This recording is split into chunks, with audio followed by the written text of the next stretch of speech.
Can I ask you a question? I'm sorry in advance, but what would you do if you saw your family and everyone you ever knew die?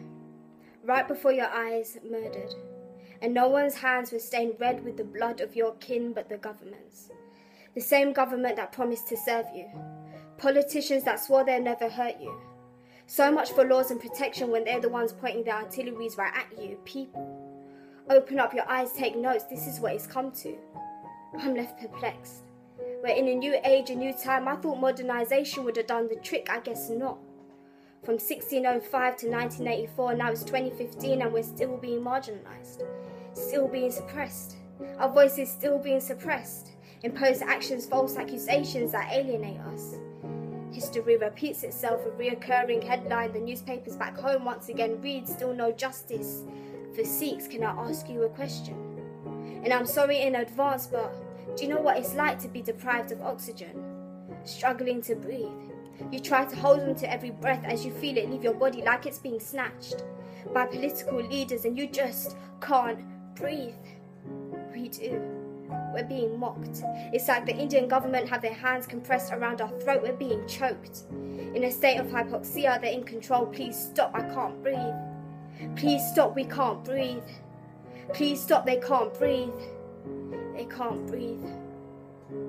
The Singhs behind bars that have completed their sentence but remain imprisoned, the families, the women, waiting for their husbands, their children, waiting for their dads, the brothers and sisters, waiting for their breathe. They can't breathe.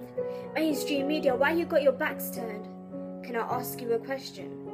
Sorry in advance, but do you know what it's like to feel your muscles crumble beneath your skin with your bones so fragile you can barely lift a limb?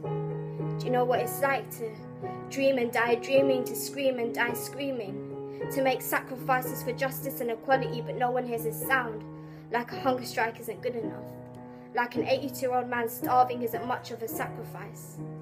Yet you forcefully fed Surat Singh, then act oblivious every time you hear his name. Is this a joke?